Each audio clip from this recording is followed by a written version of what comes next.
If you're like me, your garage never seems to have enough electrical outlets. And the ones you do have are never in the right place, or there's always something in the way so you can't conveniently access them. Well, in today's quick tip, I'm going to show you how to add an outlet to your garage with very little electrical wiring.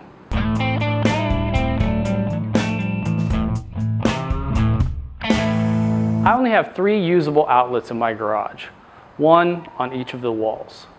Now, as you can see, my garage is a terrible mess, so it's rather inconvenient to get to some of these outlets. Even if I were to organize and tidy up the garage, they'd still be difficult to get to if I wanted to work, say, in the driveway and keep both of the cars parked in the garage.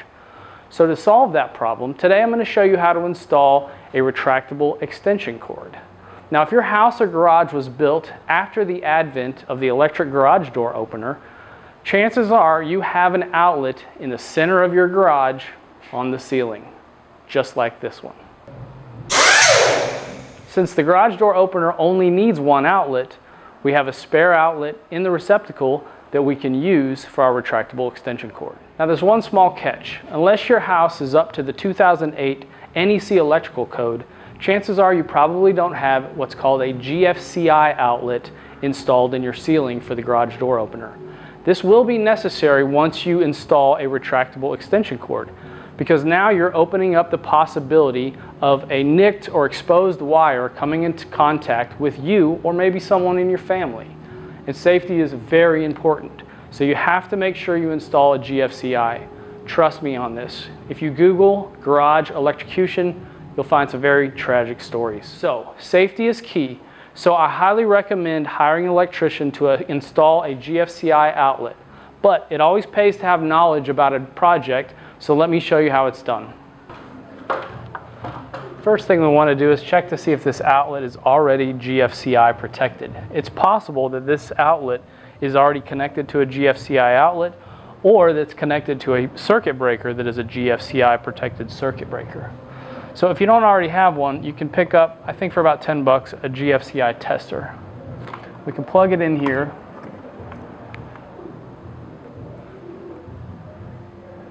And hit the button. I hit the button and nothing happened, which means that it is not protected. So now we have to swap out this outlet for a GFCI outlet. All right, the first step is to disconnect the power to our circuit at our breaker.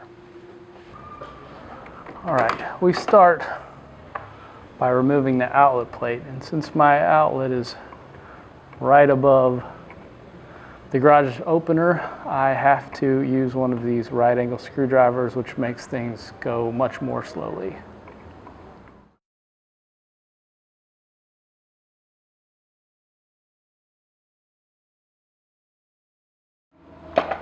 So the electrician who wired up this outlet chose to use the push-in connectors on the back rather than the screw terminals. Do yourself a favor when you're wiring outlets, don't use the push-in connectors. They're a pain to get out if you ever need to swap it out.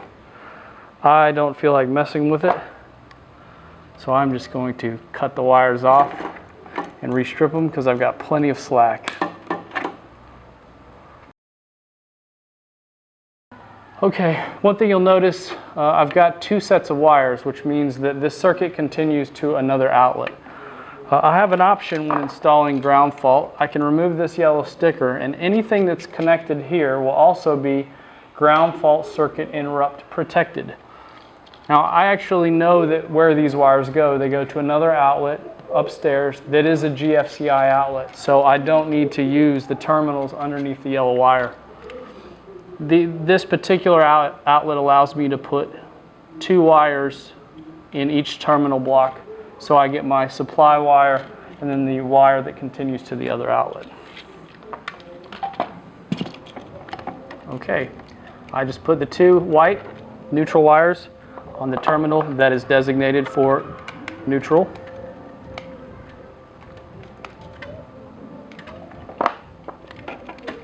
I then put the 2 black wires, which are the hot, on the terminal that is marked hot.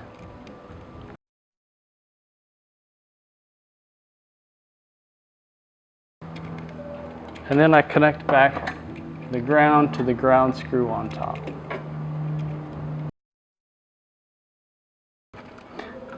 I just tuck the wires back up and screw in the outlet.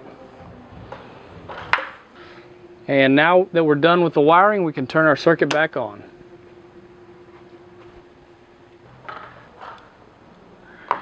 Okay, now we take our tester, plug that in, and nothing happens because this thing is actually in the tripped position. So now we have to reset it. We reset it. The thing about these testers is they'll tell you whether or not your outlet's wired correctly, and this one is. Now let's hit the test button. So now our outlet's working. So now I'll get the trim put back up and then we'll move on to the extension cord. Okay, we want to put this extension cord behind the garage door opener so it doesn't interfere with the operation of the garage door. You could possibly put it parallel here. The one that I have swivels like this, so I'm going to keep it behind the garage door opener and slightly off to the side. And I do not want to use anchors. I want to try to do it into a ceiling joist. So I'm going to take my stud finder.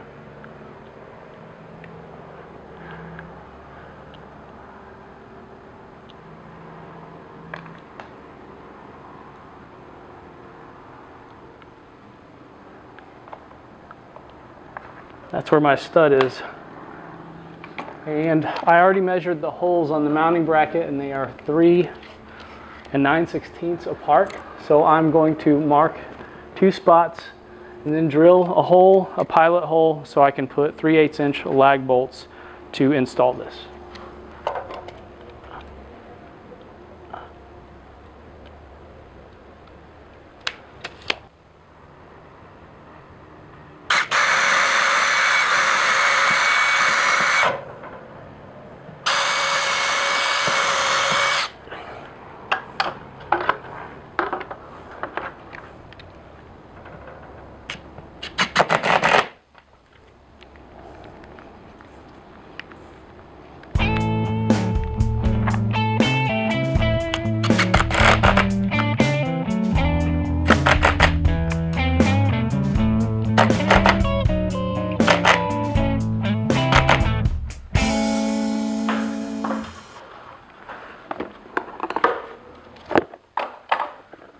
All right, now we just put that on. Now I'll tighten up these bolts.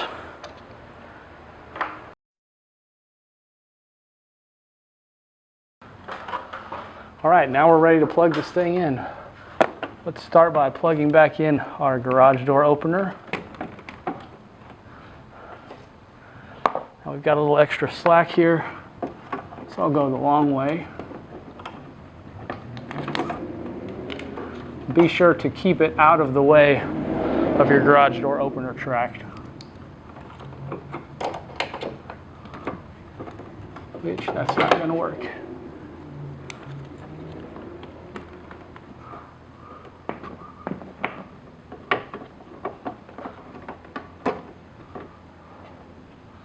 I'll take a zip tie and tie that up to keep it out of the way. Okay, there we are. Okay, so I now have an outlet anywhere within 40 feet of this unit. And if you're shorter than I am or you have taller ceilings, you can adjust this ball, usually with a screw, so you can make the height when it's fully retracted such that you can reach it. Now this particular unit is a 14 gauge, 40 foot. If you want to do a longer extension cord than that, like let's say you want to go 80 or 100, you're probably going to want more than 14 gauge. You're probably going to want a 12 gauge. Keep in mind, you're more than likely going to be on a 15 amp circuit, so you're going to be limited to 15 amps on this as well. But you do need larger gauge wire for longer runs because of the electrical resistance in the longer runs. And also, you might find units that have a built-in circuit breaker. This one has a 13 amp circuit breaker, so if I trip that first, it won't shut out shut off the entire circuit to the garage. Only downside is I have to climb up on the ladder to reset it. Well, now you know how to install an outlet just about anywhere in your garage with very little work. Thanks for joining me for today's Toolbox DIY quick tip. I'm Chris, and I'll see you next time in between your DIY projects.